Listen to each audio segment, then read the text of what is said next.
So if I ask you, what is your toughest thing or else low moment in your personal life, what you can call? అంటే like Sorry? మీ personal life లో what is your lowest moment అంటే ఏం చెప్తారు?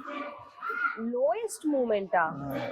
It's like not have Lowest. You ever feel anxiety or else very Yes, tense yes, అలా? yes. Yeah.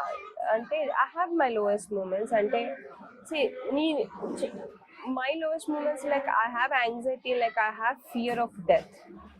I have fear of death. Acha. నేను అందరూ ఒక్కొక్క type, అందరికి ఒక టైప్ ప్రాబ్లమ్స్ ఉంటాయి లైఫ్ లో. Maybe I'm, for me is like the people who are very close to me are no more today. అంటే మా నాన్నమ్మ, తాతయ్య గారు అయినా, మా అంకుల్, కొంతమంది ఫ్రెండ్స్, అంటే ఒక గంట ముందు మాట్లాడిన వాళ్ళు ఒక గంట అయిపోయాక ఫోన్ చేస్తే they are no more.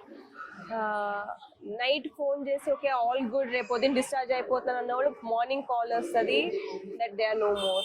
And sudden గా ఎక్కడో షూటింగ్ లో ఉంటేనే లేదు అర్జెంట్ గా రా, ఎవరికో బాగాలేదు. సో నాకు కాల్స్ 2 times అయినా మిస్డ్ కాల్స్ ఉంటే దట్స్ ఇట్. భయం వేస్తుంది.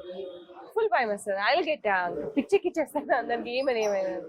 I can understand. లైక్ ఇప్పుడు మీరు ఒక కమిట్మెంట్ తో ఉన్నారు సీరియల్ అనుకోండి, ఈరోజు డే వచ్చేసి ఒక ప్రొడ్యూసర్ అనే వాళ్ళు 2-3 lakhs స్పెండ్ చేస్తారు దీని మీద, ఒక 50 members డిపెండ్ అయి ఉంటారు.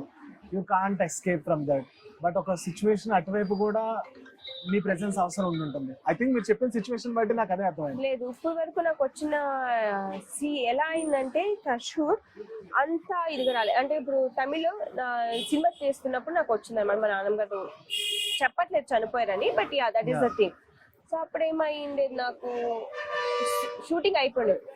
ఈవినింగ్ వచ్చిన షూటింగ్ అంతా అయిపోయాక ఈవినింగ్ కాల్ వచ్చిండేది. ఒక్కటి మాత్రం మా అంకుల్ చనిపోయినప్పుడు నేను రాధమ్మ కూతురు విజయవాడలో షూట్ చేస్తున్నాను. I like no I go.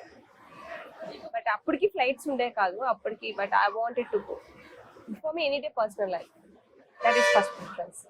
I'm not that ఏది ఎలా ఉన్నా the personal life is important. అదే ఫస్ట్ ప్రిఫరెన్స్. I mean